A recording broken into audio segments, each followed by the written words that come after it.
રાષ્ટ્રીય ગ્રામ સ્વરાજ અભિયાન અંતર્ગત SIRD સંસ્થા દ્વારા અરવલ્લી જિલ્લાના મેઘરજ તાલુકામાં કાર્યક્રમ યોજાયો હતો। પૈસા કાયદાની સમજૂતી અને અસરકારક અમલીકરણ માટે 2 દિવસીય તાલીમ કાર્યક્રમ મેઘરજ તાલુકા પંચાયતમાં યોજાયો હતો, જેમાં નાયબ જિલ્લા વિકાસ અધિકારી અને તાલુકા વિકાસ અધિકારી વિશેષ ઉપસ્થિત રહ્યા હતા। તે ઉપરાંત સરપંચ, ઉપસરપંચ, સભ્ય તથા તલાટી કમ મંત્રીએ ઉપસ્થિત રહીને તાલીમ લીધી હતી। એમાં પૈસા કાયદાની મૂળભૂત સમજ, પૈસા ગ્રામ સભા, ગૌણ વન પેદાશ, આદિવાસીઓના જંગલ, જમીન અને તેને લગતા હક અધિકારીઓની મૂળભૂત જાણકારી અપાઈ હતી। આ તાલીમથી પૈસા કાયદા અંતર્ગત વિસ્તારના આદિવાસી સમુદાયમાં પૈસા કાયદા વિશે વધુ જાગૃતિ ફેલાય અને તેનું અસરકારક અમલીકરણ થાય તે હેતુથી તાલીમ યોજાઈ હતી।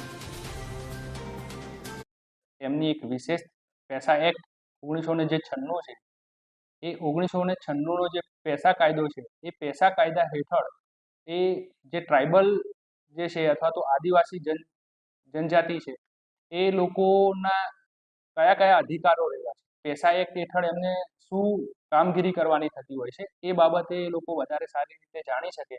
જેમ કે પૈસા એક્ટ હેઠળ જે ગ્રામ સભાઓ છે, એ ગ્રામ સભાઓને વિશેષ અધિકારો આપેલા છે।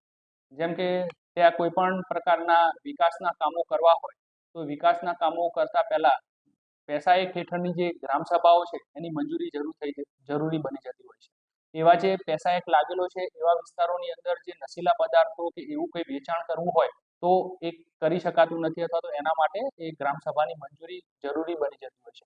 ગરીબી ઉન્મૂલન માટેના જે કંઈ પણ કાર્યક્રમો હોય તો એ કાર્યક્રમોની અંદર આ ગ્રામ સભાની મંજૂરીના આધારે એ લોકોને અગ્રતા આપવામાં આવતી હોય છે।